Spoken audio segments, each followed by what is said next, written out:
Cost management is perhaps the most comprehensive knowledge area in regard to determining the scope of a project, how it will be funded, and the steps that will be taken to ensure that funds appropriated for the project are managed and used correctly.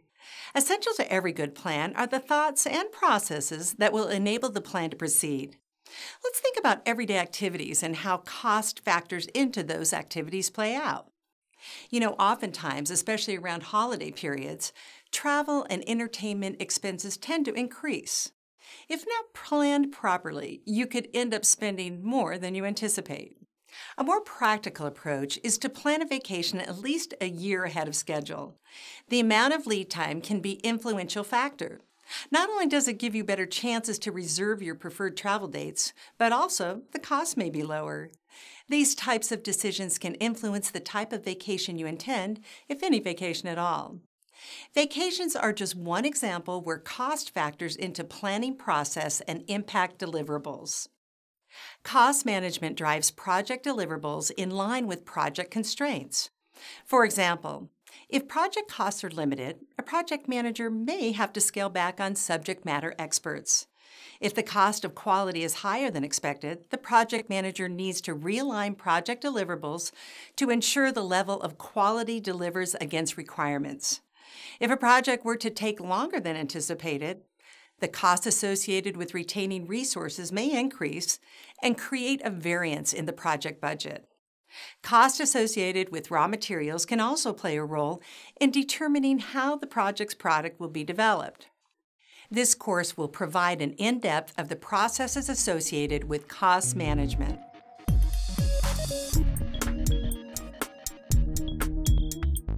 One example can be corrective actions identified within the activities of the project's work package.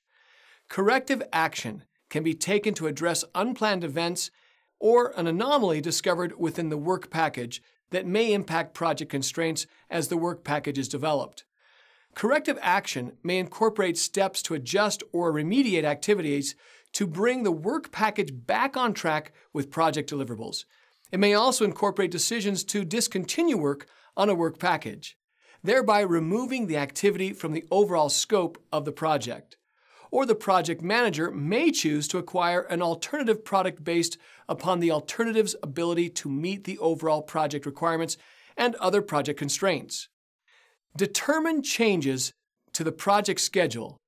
Based upon corrective actions or changes in scope, the control schedule process will be applied to ensure that changes to the project schedule are fully vetted to the Integrate Change Control process with appropriate approvals and updates to project documentation, so that a comprehensive update incorporates change across the project management plan and all respective subsidiary plans.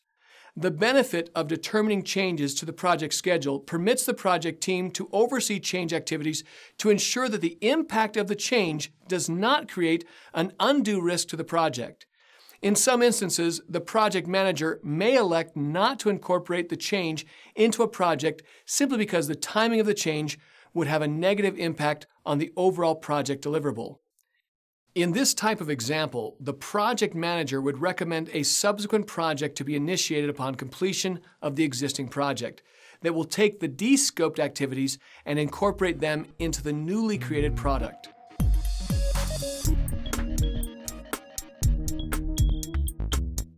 Functional requirements for the product, non-functional requirements such as level of service, security standards, etc., business rules, acceptance criteria for the delivered requirement. The notion of traceability is a key concept to remember.